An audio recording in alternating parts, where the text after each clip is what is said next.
The Brazilian Grand Prix blew my mind, but did I survive Sao Paulo? Let's find out.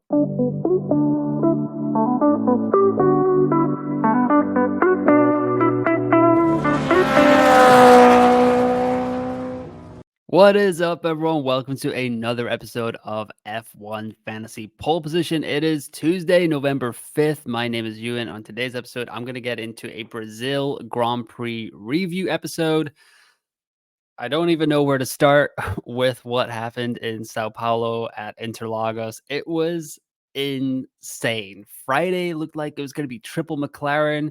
Saturday on my deadline live stream, if you were there, you saw me tossing and turning between Charles Leclerc versus Oscar Piastri. I ended up going with Charles Leclerc and activating the autopilot chip, so it did work out for me, but it was like a decision that came down to the last 10 minutes.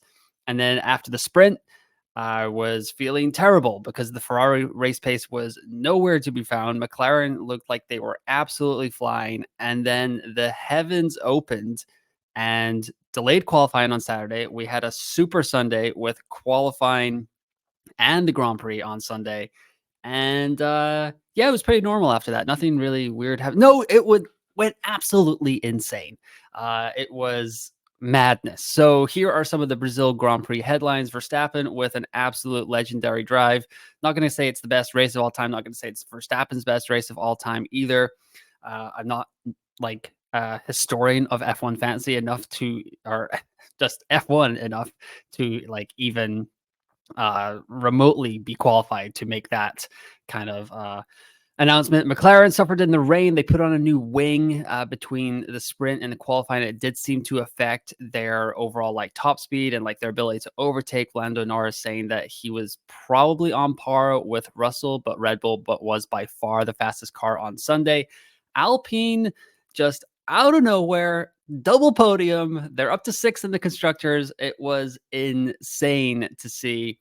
Esteban Ocon second, Pierre Gasly third. Great job by the French outfit. Yeah, I don't even know where to begin with that either. Esteban Ocon went up 1.5 million, the first time that's happened in F1 Fantasy. So great job by him. Great job by Alpine. Great job by Pierre Gasly. It was a miserable weekend for Nico Hulkenberg. If you thought Monaco was bad, where they got disqualified in qualifying and then a DNF in the race, then yeah, not even close. Negative 42 points after negative 17 in the sprint and a disqualification in the race after he spun out and a marshal helped him get back on track. So he received a black flag, which I believe the broadcast said was the first time since 2007 that someone had been given a black flag. 5 cars DNF on Sunday. That is including Nico Hulkenberg. So that was the tied most this season with Canada. And yeah, pretty much no negative was the chip of the weekend because I'm not sure. Let me know in the comments below. Drop your team if you managed to get through this weekend without the no negative and without a DNF because Albon DNF'd, Colapinto DNF'd, Hulkenberg DNF'd. Magnussen didn't even race, so he took a negative 25. Yeah, and just in general, it was an insane weekend. The Saubers survive yet again. Valtteri Bottas and Zhou Can Do It kind of getting the business done for the back markers in F1 fantasy. But that is the Brazil Grand Prix headlines there. Brazil Grand Prix facts and stats. Points scored: Max Verstappen 77, Ocon 36, Pierre Gasly 30 were your top 3. Positions gained: Verstappen with 16, Gasly 10, Hamilton and Zhou Can Do It with 4. Overtakes: Behrman 12, Verstappen 10, Hamilton 8. And then Sauber winning the fastest pit stop. The fact that that's like not even in the top 10 craziest things that happened this weekend in F1 fantasy just shows you how busy it was in F1. And even like it mended hearts. Like over here, Pierre Gasly and Esteban Ocon, they were buddy after the race on Sunday. That is how insane the Sao Paulo Grand Prix was. Just mind-blowing stuff all weekend. Ferrari got the second fastest pit stop, and Aston Martin, the only good thing that happened to Aston Martin all weekend was their third place in the fastest pit stop. Maximum effort. Max Verstappen, what can you say? Started from P17, qualified 12th, got knocked out in Q2 thanks to a red flag. But yeah, 5 place grid penalty for the new engine component that he took on and came away with 77 points on the weekend. It was the highest F1 fantasy score ever recorded since F1 Fantasy Tools.com started recording the data in 2022. He's the first driver to top 60 points in a race since Alonso last year in the Netherlands. He's the first driver to top 70 points in a race since himself in Spa in 2022 as well.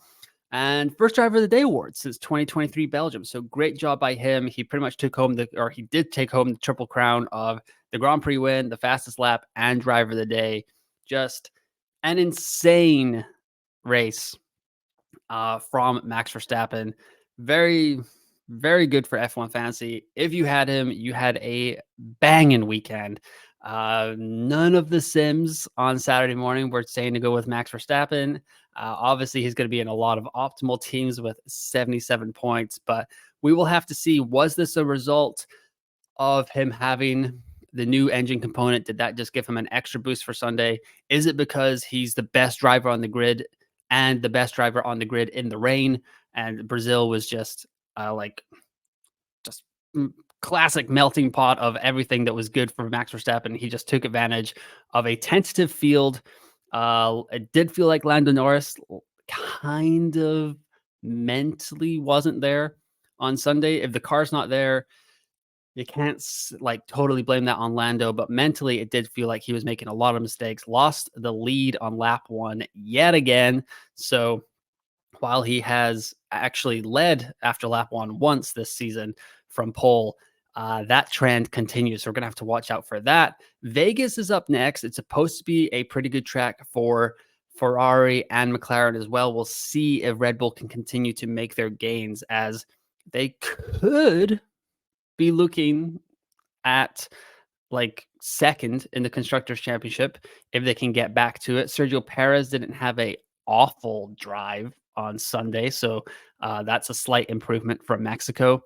But yeah, let me know in the comments below. Do you think Red Bull can catch Ferrari or even McLaren for the Constructors' Championship? I don't think so. I still think it's going to come down to Ferrari versus McLaren, and that could be a big thing in Vegas, as it is supposed to favor Ferrari quite a bit.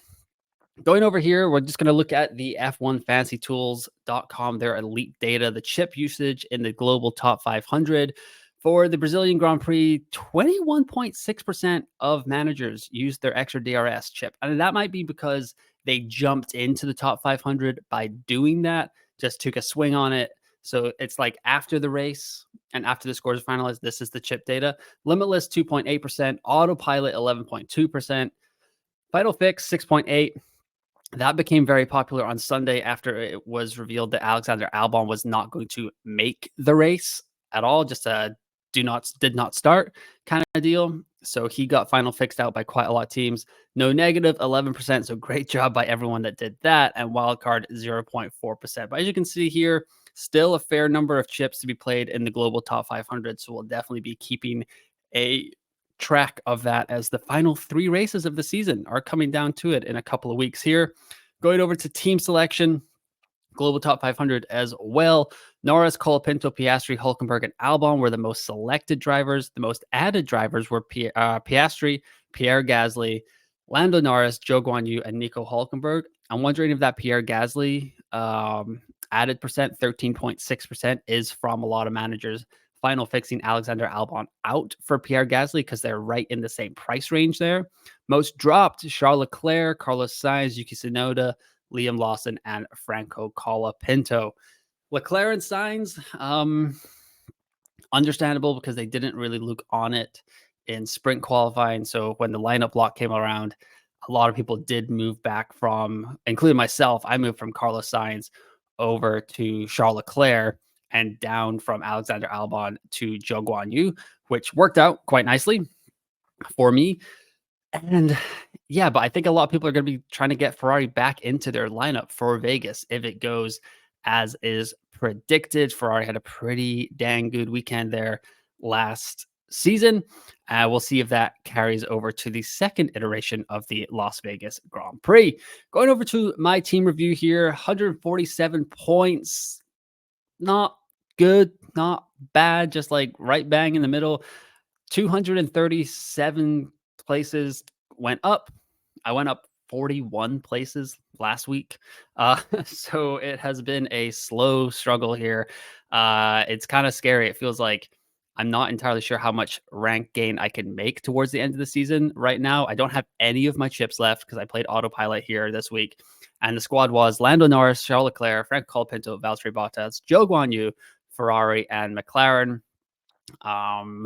Yeah, Ferrari a little disappointing because Carlos Sainz DNF, but I think Ferrari and McLaren were in 100% of the global top 500.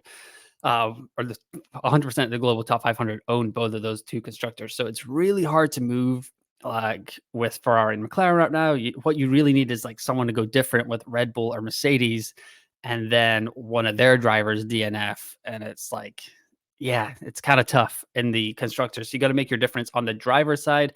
So I went with Charles Leclerc and the autopilot. It did not look good after the sprint race on Saturday. I was incredibly nervous. I tweeted about it. I was like, initial reaction is I've totally screwed this up and McLaren is going to run away with this. So I was a little bit worried there. I did have the autopilot to kind of protect myself from that like event happening there. So Lando Norris still would have had the 2X. That's who I initially placed it on.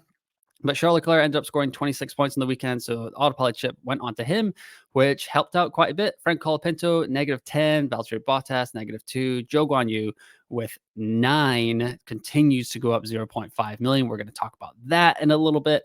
And yeah, if you can't stick around for the whole episode, check out the timestamps in the description below. And just while you're down there, just hit the like button and subscribe to the YouTube channel if you have not already. Yeah, and a little bit of social media update. I've changed all my handles to F1 Fantasy Ewan, just all in on F1 Fantasy now. So yeah, doing some written content over at rotoballer.com, so you can check me out there as well. We had a race review and a predicted finishing order with some more stuff coming down the channel soon enough. And yeah, so overall, not a great weekend in Brazil, not a bad weekend either for my squad. Nico's not so fun weekend. It was the lowest F1 fantasy score ever for Nico Hulkenberg, a -42.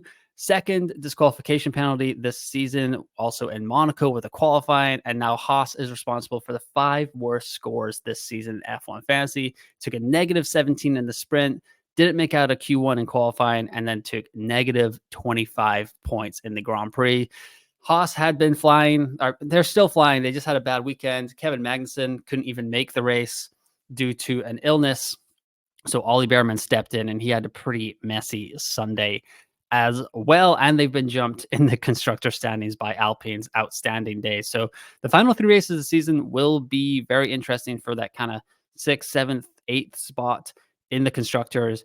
We'll have to see if Alpine can get another kind of random allotment of points, or if Haas can continue their trend and reclaim that 6th spot in the constructor standings.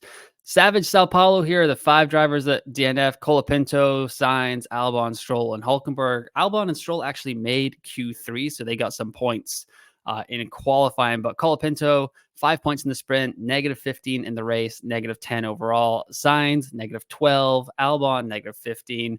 Lance Stroll, what are we going to do with you, my guy? Yeah, just, I don't know. My mom taught me to, if I don't have anything nice to say, don't say it at all. So I guess I'll just go with that. And Nico Hulkenberg, we just went over that. -42 points in F1 fantasy. Sao Paulo took no prisoners this weekend. The weather was insane. So if you utilized your no negative chip, great job by you. I just, in the like postmortem show that we'll do after the season, just gonna have to drill it into my head, into y'all's head. Save that no negative chip, because there will be weather at some point. I think earlier on in the season, I was just a little bit antsy to like play a chip, and I just played a no negative in like Australia, the 3rd race of the season or something like that, which was just not an ideal situation to do that. So I'll definitely have to remember that for the 2025 season. Second driver decision. So this has been since the Singapore Grand Prix, where Piastri and Charles Leclerc both bumped up to A-tier assets, and we've kind of been flipping and flopping here between Piastri and Leclerc, going back and forth, back and forth. I couldn't get up to Charles Leclerc in Mexico, so I had to drop down from Oscar Piastri to Carlos Sainz, and that allowed me to get enough money after Carlos Sainz' 1 million price bump to get back up to Charles Leclerc, which I did this weekend, and it worked out okay. So since they went up to an A-tier asset, Piastri, I've got on the graphic here, F1 fantasy points, price rise, average finish, and average quali. So Leclerc leads in every single category, 131 fantasy points to 98 for Piastri. He's gone up 0.6 million compared to Piastri's 0.3. Average finish, Leclerc's at 3.5, Piastri's at 6th. And then average quality, Leclerc is at 5.75 and Piastri is at 8.75. However, that has been dragged down by his Q1 exit in Mexico. But yeah, we talked about this in the preview episode last week for the Brazil Grand Prix. Piastri just seems to be fading a little bit. He looked really strong in the sprint, gave up the lead to Lando, but I'm pretty sure he could have just like driven away, and that would have been that for the sprint in Brazil. So we'll have to see now that the Drivers' Championship is all but mathematically over if papaya rules go out the window, and if Oscar can kind of do whatever he would like. I wonder if he's been a little like mentally affected by the papaya rules. And now that he doesn't have to play second fiddle to Lando Norris, will he kind of bounce back for the final triple header of the F1 season? Because he has been a little rough in these last 3 races. Sunday was not really a good race for him either. Just letting Max just kind of slide right down the inside of him was not a great look, I would say. But yeah, this is kind of where we are. We all got Lando Norris, or most of us have Lando Norris in our squads, and we've just been choosing between Charles Leclerc and Oscar Piastri, race by race, kind of. And I think Vegas will suit Ferrari the most. So Charles Leclerc will be very popular. I know a lot of people went to Oscar Piastri. I went to Charles Leclerc to kind of set myself up for Vegas, which is maybe not an optimal use of the chip because or the transfers, because I have 3 free transfers now, but I can't really move all that much unless Ferrari just looks insanely strong in Vegas over the practice sessions. Then I could bring in Carlos Sainz and then move some back markers around. We'll do that in an early team selection video sometime over the next couple of weeks while we're on this last kind of break before the final triple header of the season. But yeah, just over here, second driver decisions, Charles Leclerc kind of taking it to Piastri since they both moved up to become an A-tier asset since the Singapore Grand Prix. Zhou Can Do It. He has been absolutely phenomenal in F1 Fantasy since over the last 5 races. He's just getting it done. And it's not through his driving ability, it's just through the mechanics of F1 Fantasy in general. So over the first 16 races, Zhou Guan Yu scored 37 points. He rose 0.2 million. He was averaging 17.6 was his average qualifying place, and his average finish was 16.4. So he was averaging 1 position gained per race over the first 16 races of the season. 37 points, that's just like 2.25-ish points per race. But then over the last 5 races, races 17 to 21, Zhou Guan Yu has scored 35 points. He's gone up 1.9 million. His average qualifying position has hit the bottom of the grid at 19.6. That's pretty much as low as you can get. But his average finish, 15.6. He is driving so slow. He is not getting tangled up in any of these DNFs. The car's not even fast enough to aquaplane over at Sao Paulo. So he's just kind of trundling his way up the grid and getting these free positions gained, not getting any negative points because he's starting at the back of the grid, going out in Q1 every week, kind of rising through the DNFs. Surely the luck will have to end at some point over the next 3 races. But as of right now, Zhou Guan Yu is a desirable F1 fantasy asset because his car is so bad. He's not doing great himself. Qualifying like 1.7 seconds off in the sprint qualifying was really bad, like almost hitting the 107% mark. He's going so slow. But the average finish 15.6. So he's on average, he's been rising 4 positions over the last 5 races, along with getting some like free overtakes here, that kind of thing. Just with like, yeah, just in general, how the game is laid out and how scoring is like given out. Zhou Guan Yu is, yeah, a good F1 fantasy asset. I just don't think we were saying that, or anyone was saying that over the first 16 races of the season, but over the last 5 races, he has been great. The one race I got him out was last weekend in Mexico for I took in Alexander Albon because I downgraded Oscar Piastri to Carlos Sainz. I should have just stuck with Zhou Guan Yu. It was fine. So yeah, he's gone up 1.9 million over the last 5 races. So great job by Zhou Guan Yu. He should be in your F1 fantasy teams for the final 3 weeks of the season because he's the third least expensive driver on the grid. He's very close to Alexander Albon now. If you had told me like 5 weeks ago that Alexander Albon and Zhou Guan Yu were going to be 0.2 million apart in F1 fantasy, I would have thought that Albon just DNF like every single race. And that is pretty much what has happened, but it has corresponded with Zhou Guan Yu just kind of not DNFing and having okay-ish races. And yeah, now they are 0.2 apart. It's insane. Zhou Guan Yu is kind of showing us that form in 2023 that made him quite a favorite F1 fantasy asset for a lot of teams. He was known as the like kind of overtake king when Alfa Romeo still had somewhat of a okay car. This kick Sauber car is not really doing it this season, but Zhou Guan Yu is just kind of so safe at the back of the pack that he is getting it done. So yeah, he should be in your F1 fantasy teams. Price change headlines here. Esteban Ocon with the first 1.5 million price jump of the season. So we finally saw it. Someone went over the 3 times threshold. Gasly and Tsunoda jumped 1 million. That's the second time this season. Both of those guys have gone up 1 million. Carlos Sainz fell 0.5. That's his third time falling 0.5 million this season.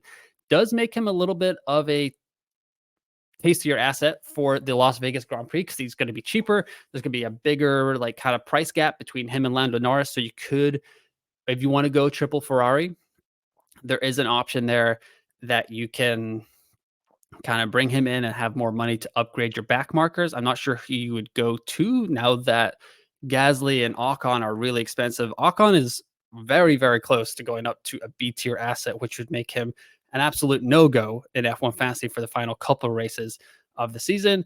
George Russell rises 0.3 million for the 6th consecutive race. I did not realize that that happened 6 races in a row. So the Brit is getting it done in budget building as he slowly climbs his way up. I don't think he's going to make a B or A tier asset by the end of the season.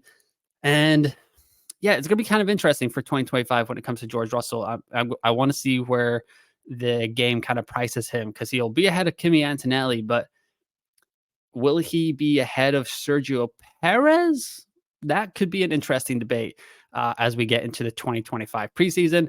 Alexander Albon falls for the 7th time in 9 races. Just a dismal season for the Thai driver.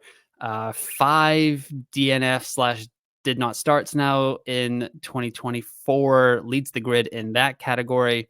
And his teammate, Franco Colapinto, falls for the first time in F1 Fantasy. Tough weekend in as close to a home race as he can get at the Brazil Grand Prix. Colapinto crashed in qualifying. The mechanics rebuilt the car, and then on a safety car restart, tires too cold, just boom, right in the wall. Red flag, totally changed the race, to be honest. But yeah, Colapinto just a little bit of a down weekend for the Argentine driver. Triple header wrap up here. This triple header introduced Liam Lawson. That's how long ago this triple header started. Like so much has happened since then. The championship has swung so many times. There's been so many storylines going on that it's kind of easy to forget about how this triple header started. So I wanted to wrap it up here with most points, least points, price rise, price fall, best points per million, worst points per million. Not surprisingly, after his tremendous weekend, Verstappen and Red Bull lead the drivers and the constructors in most points. Albon and Nico Hulkenberg have the least amount of points, -22 over this stretch. Williams, -6 after their double DNF this weekend. Price rise, Esteban Ocon, 2.5 million. Alpine, 1.4 million.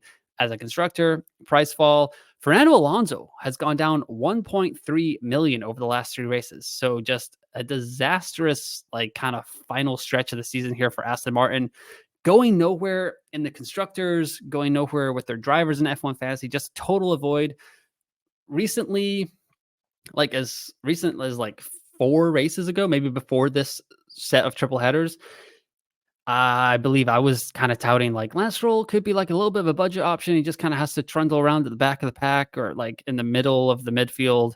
And yeah, he's not even getting that done. So yeah, Fernando Alonso, Aston Martin, Lance Stroll just total avoids. Their car looks real bad. Like Zhou Guan Yu and Valtteri Bottas were passing them in the sprint. Like that's how bad it was.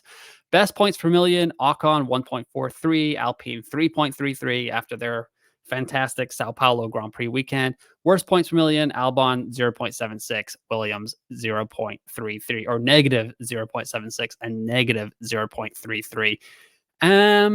Yeah, not a huge like this kind of tells us like what happened, but nothing to kind of go off of for future races. Like that Red Bull's 209 points, 77 of that or 136 of that came from Max Verstappen himself. So yeah, or 126, I guess, because driver of the day. And it's just like I still don't think Max Verstappen and Red Bull are great F1 fantasy assets. They're great differentials if you're trying to make moves. So could be an option for some of us, but the problem is like when you go up to like a Max Verstappen in your driver lineup, that would just I think that's going to force a lot of us to go down to just a one premium driver lineup, which is just not really ideal in F1 fantasy at this point. So I still don't think a lot of us can afford to get there. If you have a bigger budget where you can get Verstappen and like a George Russell in your lineup with triple back markers, that is a pretty nice lineup, I would think, for the final triple header of the season. But yeah, in general, Verstappen, great drive, great Sunday. If you got him in for the Sao Paulo Brazil Grand Prix, just phenomenal phenomenal outcome for you guys. So let me know in the comments below if you did bring Max Verstappen into your F1 fantasy team. Going over here to the F1 fantasy pole position league updates. It's been a while since we updated this. Leapers won 5250, crushing it in the world rankings, crushing this league as well. Rock Place 5133, Ricard Don't 5061, Kevin Race Day 5045, and Master of Science 4999. If you guys are watching, let me know in the comments below what you're thinking ahead of Vegas. Sure, the other viewers would love to hear from you guys because you're obviously crushing it here. And the Brazil top 5 won a Steam 3 402, did not use a chip. Check this out. Did not use a chip. Raclette didn't use a chip. Time Sport didn't use a chip. Thaddeus Maximus didn't use a chip. Esto es Impossible did use a chip. But yeah, 402 points, did not use a chip. Yes, they had Max Verstappen as their 2X driver, but just like, wow. I mean, I think Georgia or F1 Fantasy Gal, Georgia, tweeted out the winning team from Brazil in the global ranking. It was like extra DRS boost on Verstappen and Ocon, which, yeah, I'm not sure how much alcohol I would have to drink to think of that lineup as the winning lineup for a weekend in F1 Fantasy, but great job by that team there. Upcoming races. We've got a little bit of a break here. It is Tuesday, November 5th. The Las Vegas Grand Prix starts on November 21st. So yeah, about 16-ish days, couple of weeks. And then Qatar with a sprint, November 29th to December 1st. And then Abu Dhabi, the final race of this season. And yeah, that'll be it. But over the next couple of weeks, I'll have some content out. I'll do some like early team selection. I'll do a full episode of green flag, yellow flag, red flag, because it's been a couple of weeks since we got to do that because of vacation, delays in the game, finalizing the points, all that fun stuff. But like I said at the top, you can Like the video, subscribe to the YouTube channel, hit me up on X at F1 Fantasy Ewan. That is the new handle. I did just realize that the entire banner on the bottom there has said F1 Ewan FPL. I'll update that for the next episode. But yeah, TikTok, Instagram, uh, YouTube will be F1 Fantasy Pole Position. But yeah, all the other stuff is F1 Fantasy Ewan. So yeah, hit me up. Let's talk about some F1 Fantasy over the next couple of weeks. And yeah, that'll probably be it for today's episode. But yeah, it was a wild race in Brazil. And yeah, I can't wait for this final triple header. It's going to be fantastic. Shout out to all the rest of the content creators out there: Adam, Rob, Zach, Rain, Pop Pan Man. Um, oh, I'm forgetting someone, a couple of people. So apologies out there. But yeah, the triple header, there was so much good F1 fantasy content out there. And I hope you guys got to watch and kind of listen to all of it. But yeah, once again, thanks for listening. Thanks for watching. And I will talk to you next time.